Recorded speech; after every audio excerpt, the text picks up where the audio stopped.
volta com a nossa aula sobre o que é o espiritismo, né?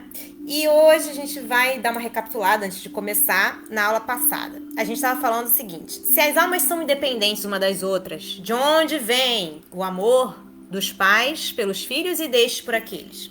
E aí o espírito responde: os espíritos se ligam por simpatia, ok? Então o espírito ele vai se aproximar para aqueles espíritos que ele gosta, daqueles espíritos que ele gosta.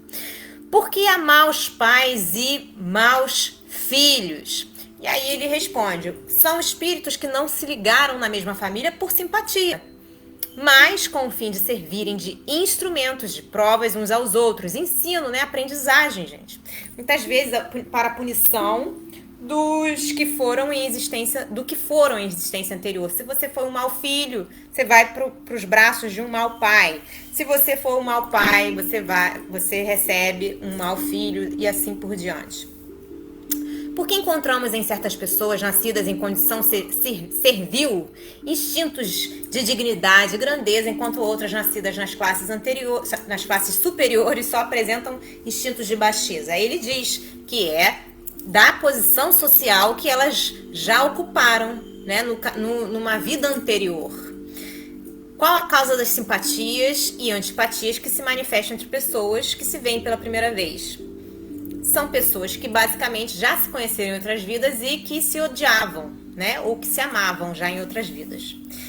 E ele diz também que pode ser por causa do perispírito, quer dizer que você irradia amor, a pessoa vai ser que nem você vai ser que nem um imã, né? Magnético, todo mundo vai querer ficar perto de você. Se você irradia ódio, as pessoas vão querer se afastar de você, né? Bom, por que não conserva o homem a lembrança de suas anteriores existências? Por que não? Por que a gente não lembra de nada das vidas passadas? Não será essa lembrança necessária para o seu progresso futuro, para o nosso progresso? Imagina, você lembra que você foi um pianista maravilhoso, excelente. Aí você nessa vida esqueceu tudo que você aprendeu na outra. Isso não é uma coisa que te atrapalha? E aí, gente, ele tá dizendo pra gente dar uma olhada na parte que trata do esquecimento do passado, tá? Para maiores informações. Pergunta: qual a origem do sentimento a que chamamos consciência? Da onde isso vem, né? E aí ele diz: é uma recordação intuitiva do progresso feito nas precedentes existências, nas vidas passadas. Você progrediu nas vidas passadas e aí você vem com a consciência mais ampla, né? E também é uma recordação das resoluções tomadas pelo espírito antes de encarnar. Resoluções que ele muitas vezes esquece como homem. Então, às vezes, ele pega, né, ele escolhe fazer uma coisa e ele esqueceu depois que chegou aqui, né? Ele não deu importância, ele preferiu dar importância a outras coisas. Pergunta: tem o homem o livre-arbítrio? A gente é livre?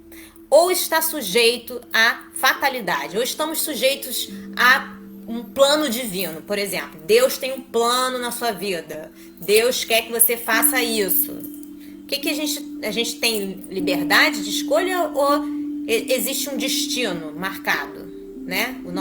Está escrito o nosso destino. Resposta: se a conduta do homem fosse sujeita à fatalidade, né, ao destino, não haveria para ele nem responsabilidade do mal. Ele não ia ser responsável pelo mal que ele está praticando, porque já foi escrito: ó, você vai ser uma pessoa ruim, né? Nem o mérito do bem que pratica. Então, se já está escrito que você vai praticar o bem, você ia praticar querendo ou não. Então, você não tem mérito nenhum na sua escolha. Toda punição seria uma injustiça. Toda recompensa seria um contrassenso. Porque se Deus, né, marcou o nosso destino, ele não pode nos punir, que a gente está sendo obediente, né? Ele quer que você seja malvado. Então, se você está sendo obediente, por que você vai ser punido? Não é mesmo? Então, o livre-arbítrio do homem é uma consequência da justiça de Deus. Então, nós somos livres, sim. É o atributo que a divindade imprime àquele e o eleva acima de todas as outras criaturas. Porque nós temos livre-arbítrio e as outras criaturas não têm. É isto tão real que a estima dos homens uns pelos outros baseia-se na admissão desse livre-arbítrio. Quem, por uma enfermidade, loucura, embriaguez ou idiotismo, perde acidentalmente essa faculdade, essa habilidade, o livre-arbítrio, né? Porque você tá maluco, tá doente, tá bêbado, ou você tá drogado, ou você ficou, sei lá, de alguma outra forma. É lastimado ou desprezado um pelo outro, um homem pelo outro, tá?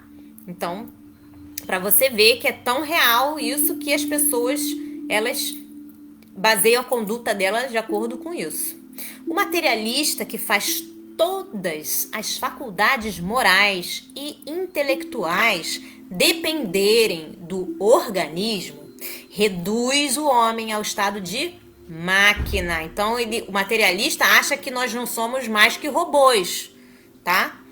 E sem mérito do bem que pratica. Então, se a gente faz o bem, não é porque a gente é uma pessoa boa, é porque nossos órgãos, nosso balanço químico, nosso sistema nervoso, ou seja lá o que for, é programado para isso. Então, você programa a pessoa, ela vai fazer exatamente aquilo que ela foi programada, né? É isso que ele acha. Ele acha que as pessoas são máquinas. Se você vem mal programado, você não, né, tá ferrado. Você não tem como reprogramar, não tem como fazer nada. Você tem sorte, é tudo ao acaso. Por acaso você é inteligente, por acaso você é ruim, por acaso você é bom, por acaso você tá morrendo, por acaso, é tudo acaso, né? Se resume ao acaso. E a gente é máquina, a gente não tem o livre-arbítrio, a gente foi programado, tá? E aí ele está dizendo que se você quiser verificar essa informação mais a fundo, olhar a Revista Espírita de março de 1861. A Cabeça de Garibaldi, que é também nessa revista, só que é de abril de 1862, Frenologia Espiritualista e Espírita, tá? Bom, pergunta, será Deus o criador do mal? Será que Deus criou o mal? E aí ele responde, né? Deus não criou o mal. Ele estabeleceu leis e estas são sempre boas. Porque ele é soberanamente bom. Aquele que as observasse fielmente seria perfeitamente feliz. Porém, os espíritos, tendo seu livre-arbítrio, nem sempre as observam. E é dessa infração que provém o mal. Quer dizer que você, dependendo do ponto de vista que você está enxergando, você enxerga o mal.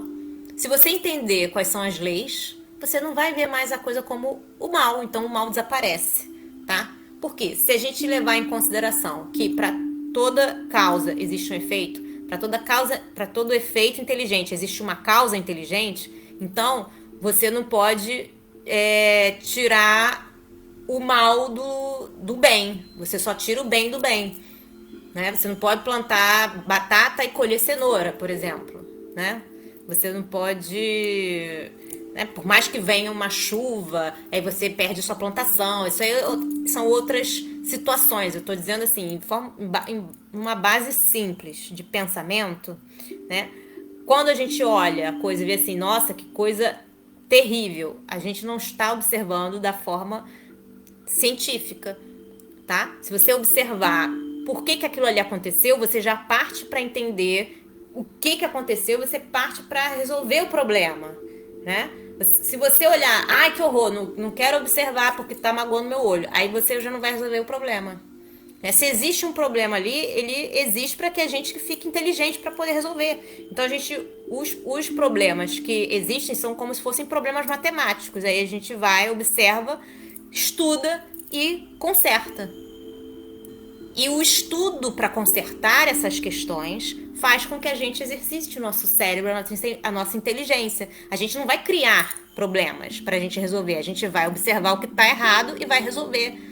E essas coisas que estão erradas não foi Deus que criou, é conforme o progresso, né? A gente começa infantil, aí vai cometendo erros, de acordo com os erros que a gente comete na infância, a gente vai consertando eles e quando a gente chega como adulto, a gente está mais inteligente do que a gente era como criança.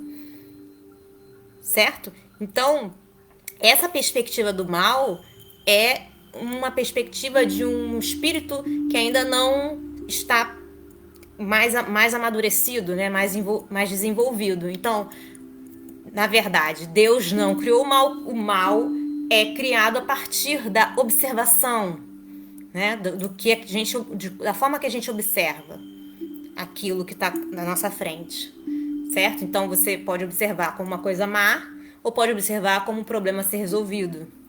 E esse problema vai ajudar toda a humanidade se a gente resolver. A ser mais inteligente, a ser melhor, a fazer melhor, né? É assim, tá? Bom, o homem já nasce bom ou mal? Vamos responder essa pergunta.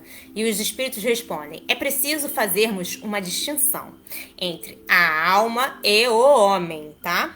O que é a diferença? A alma, ela é criada simples e ignorante. Isto é, nem boa nem má, porém suscetível, em razão do seu livre-arbítrio, de seguir o bom ou o mau caminho, ou, por outra, né, de observar ou infringir as leis de Deus. Então você tem lá uma opção, duas opções para fazer, né? Você vai lá, procura fazer o erro ou procura fazer o que é certo.